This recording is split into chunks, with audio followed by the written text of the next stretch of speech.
자, 여기 퇴직연금제도는 여러분들 무조건 대비, 여기, 출제를 거의 한다고 보시면 됩니다. 그만큼 중요하죠. 이거 회계일급 때도 아마 여러분들 출제 워낙 많이 한다고 들으셨을 거고요. 근데 아마 좀 잊어버리셨을 확률이 꽤 높으니까. 자, 일단은 근데 요 최근 들어서 퇴직연금제도가요, 모든 상황을 다 내는 추세예요.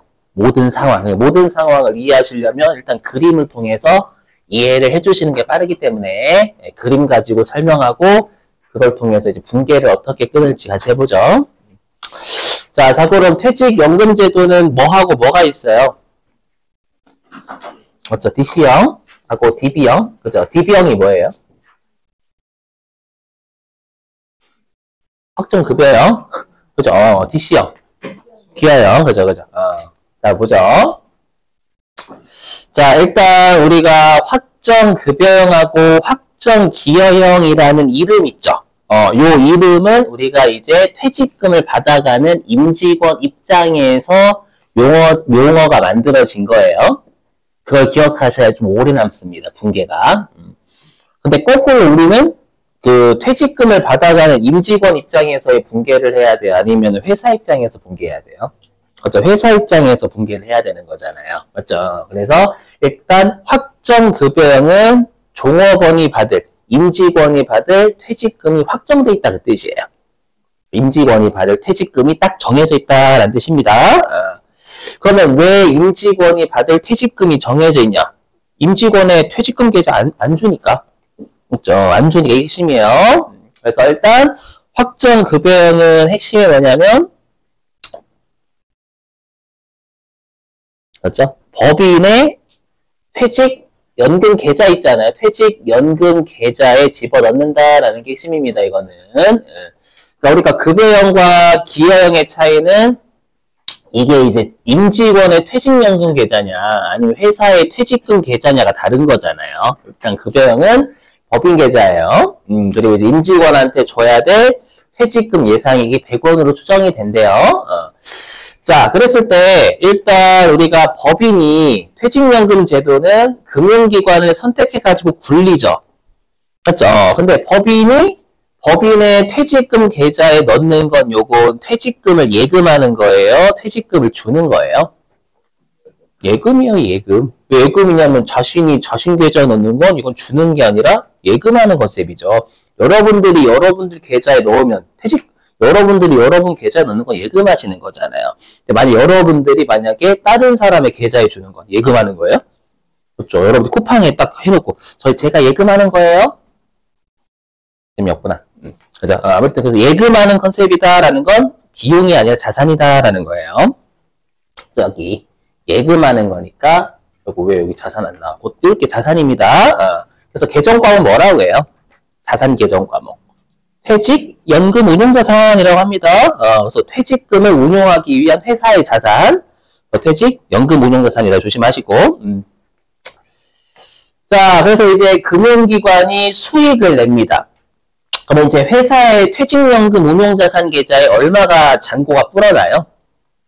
120원이 되겠지? 당초에 100원 있었다가 20원의 수익을 냈으니까. 근데 그럼 나중에 종업원이 퇴사할 때는 120원 줘요?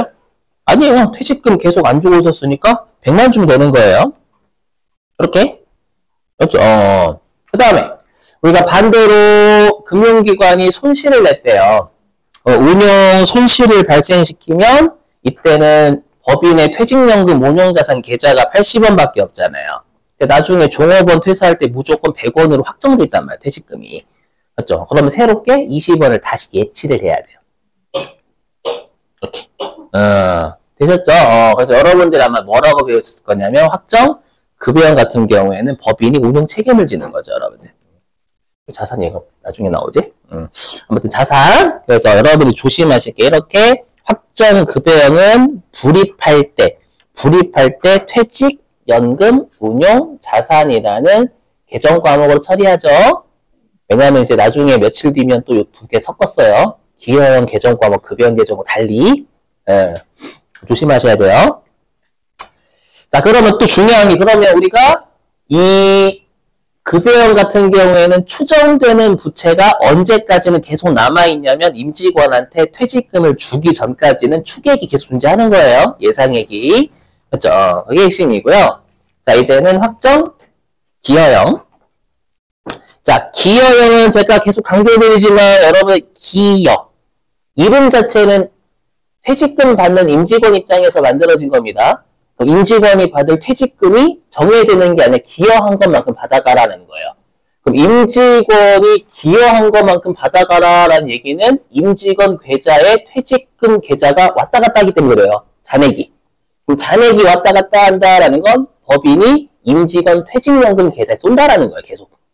그렇죠? 그게 핵심입니다. 여기 지급하는 거예요. 여기. 개인 계좌죠, 개인 계좌. 개인 계좌가 움직이니까 기여한다라는 거예요. 그렇죠? 회사 기여 말고.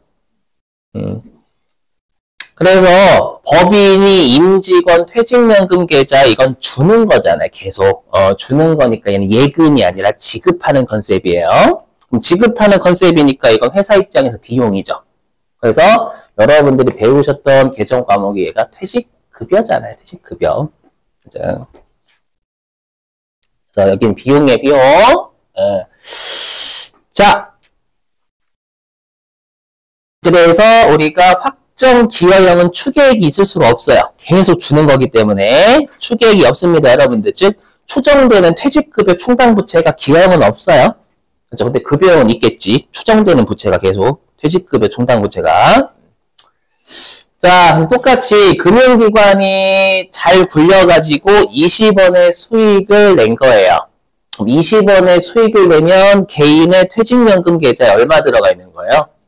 120원 있는 거죠. 그럼 나중에 임직원 본인 퇴사할 때 본인 계좌에 120원 있잖아요. 그럼 120원 받아가면 되는 거고요. 반대로 손실을 20 내면 임직원 퇴직연금 계좌에 80밖에 없잖아요. 그때는 80밖에 못 받은 거지. 그러니까 한마디로 이거예요. 여러분들 확정급여형은 임직원한테 퇴직금을 안 주고 있잖아요. 안 주고 있으니까 계속 정해져 있다라는 거예요. 그죠? 근데 기여형은 임직원 계좌가 계속 왔다 갔다 하는 거니까 기여한 것만큼 받아가라는, 네 계좌가 기여한 것만큼이다라는 건 임직원 계좌가 움직인다라는 거고, 여기는 확정급여형은 안 움직인 거니까 거꾸로 그냥 법인 계좌가 왔다 갔다 하는 얘기예요, 여러분들. 알죠? 이렇게. 자, 그럼 이거는 그림으로 이해인 거고요. 자, 이제는 분계. 운용책임 부담주체는 시험에 안 내니까 안 할게요. 자, 그러면 이제 금융기관의 불이익입니다. 우리가 확정 기여형 같은 경우에는 회사 입장에서는 종업원이 받을 퇴직금이 기여한 것만큼 받아가니까 임직원 계좌에 쏘고 있는 거예요. 쏘고 있으니까 이때 개정 과목은 퇴직 급여 처리하잖아요.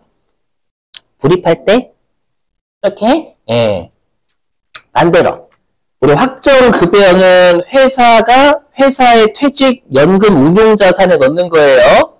그죠? 그래서 이때는 퇴직 연금 운용 자산으로 처리하죠.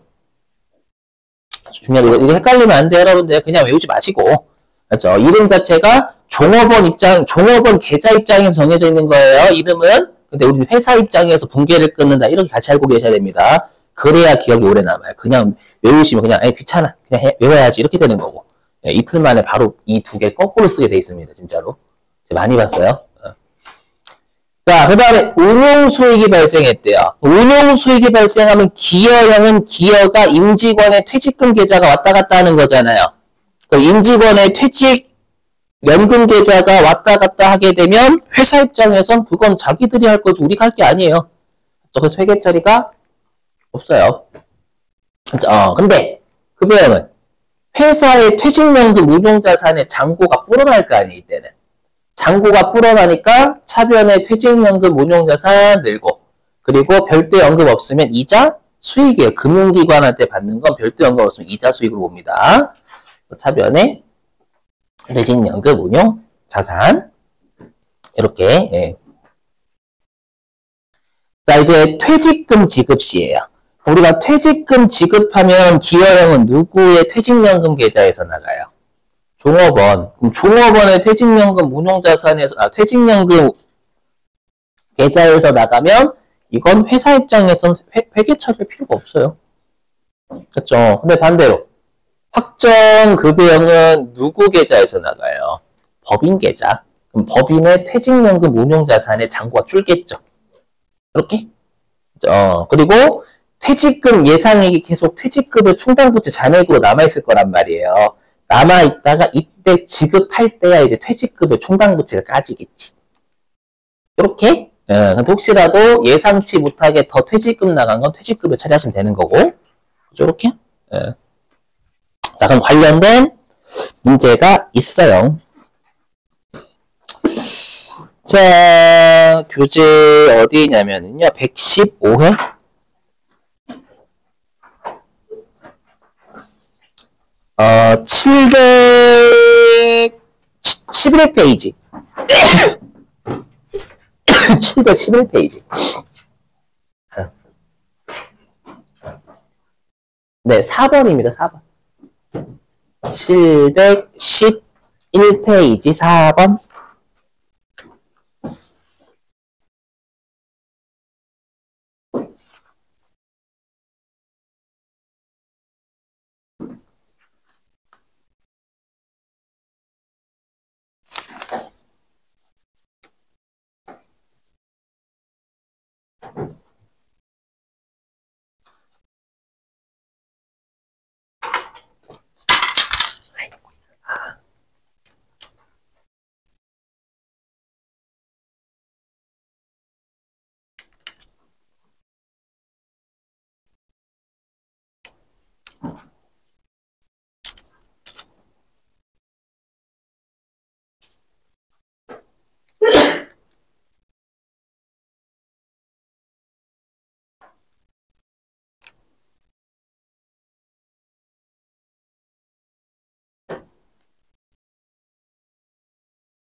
자, 해볼게요.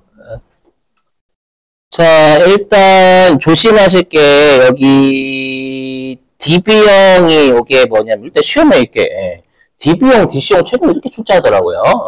그럼 DB형은 여러분들 급여형의 본드 정해져 있다. 그래서 얘는 조심하실 게 영업부서니까 퇴직급여 800원대 사실 큰일 나는 거야 아주 그냥. 자, 이 DB형 같은 경우에는 퇴직 연금 운용자산이죠 여러분들. 맞죠? 퇴직 연금 운용자산 이렇게 하셔야 돼요. 800번대 쓰시면 큰일 나요. 자산이 500인 거죠? 자, 그리고 이제 DC형 같은 경우는 컨트리뷰트잖아요, 여러분들. C가. 그럼 퇴직 연금 DC형 같은 경우는 기여한 것만큼 받아가는 거니까 회사가 임직원 계좌에 주는 거예요. 주는 거니까 얘는 우리가 500번대 퇴직급여 잡으시면 되겠죠? 대조니까. 300만원. 그죠? 그럼 나머지 800만원이 보통예금.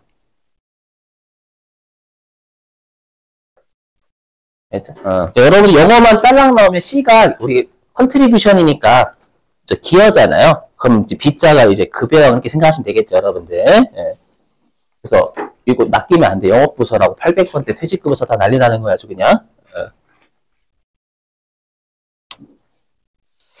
자, 됐고 이렇게 해서 이제 물론 사채는 건너뛰었지만 부채 마무리하고